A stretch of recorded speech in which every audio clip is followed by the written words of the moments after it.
सुश्री इकरा Chaudhary 2 minute में अपनी बात कह दें। माननीय धन्यवाद अध्यक्ष जी।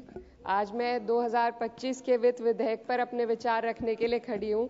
सरकार इस बजट को जन कल्याणकारी बता रही है, लेकिन क्या ये वास्तव में गरीबों, किसानों, श्रमिकों और मध्यम वर्ग के हितों की रक्षा करता है? क्या ये युवाओं को रोजगार देगा? क्या महंगाई में राहत देगा?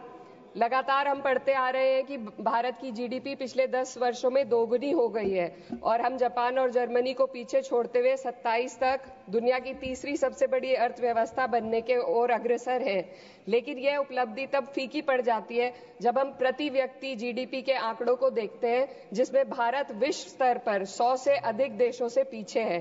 23-24 के लिए स्थिर कीमतों पर प्रति व्यक्ति जीडीपी केवल 1,24,600 रुपए है।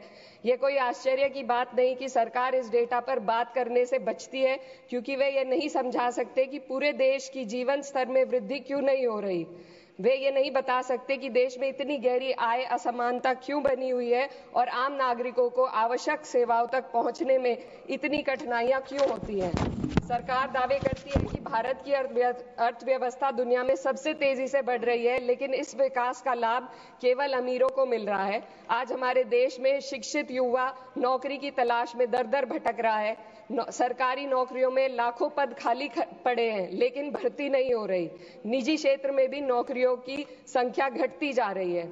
उधर देश की शीर्ष 1% अमीरों के पास 40% से अधिक संपत्ति है, जबकि करोड़ों लोग 2 वक्त की रोटी के लिए संघर्ष कर रहे हैं। यह आर्थिक असमानता लगातार बढ़ रही है क्योंकि सरकार की नीतियां बड़े उद्योगपतियों को फायदा पहुंचाने के लिए बनाई जा रही है, जबकि गरीबों और मध्यम वर्ग को महंगाई और टैक्स के बोझ तले दाबा जा रहा है।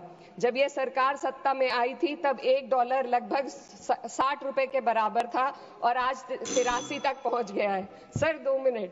रुपए की इस गिरावट का सीधा असर आम जनता पर पड़ता है। इस सरकार की मौजूदा वित्तीय नीतियां पूरी तरीके से अमीरों के पक्ष में झुकी हुई है। भारत एक समाजवादी देश है जहां सरकार का कर्तव्य है कि शिक्षा, स्वास्थ्य, यातायात जैसी बुनियादी सुविधाओं का लाभ अपने नागरिकों को पहुंचाए और उन्हें समान अवसर और सुरक्षा दे। भारत के सरकारी स्कूलों और अस्पताल की हालात लगातार बद से बदतर होते जा रहे हैं। सर बस किसानों पर अपनी बात रखना चाहती हूँ। हमारा देश तब तक सशक्त नहीं हो सकता जब तक हमारे किसानों को उनका हक नहीं मिलता। 2023-24 में भारत की 46% श्रमिक आबादी कृषि क्षेत्र में कार्यरत थी, फिर भी इस क्षेत्र को नजरअंदाज किया जा रहा है। सरकार किसानों की आय दुगनी करने का वादा करती है, लेकिन असलियत यह है कि खेती की लागत बढ़ रही है, जबकि किसानों की आमदनी स्थिर बनी हुई है। ट्रैक्टर और हार्वेस्टिंग मशीनों पर 12% जीएसटी में सर 1 मिनट सर, किसानों का मुद्दा है, बस 1 मिनट सर, खत्म कर लें।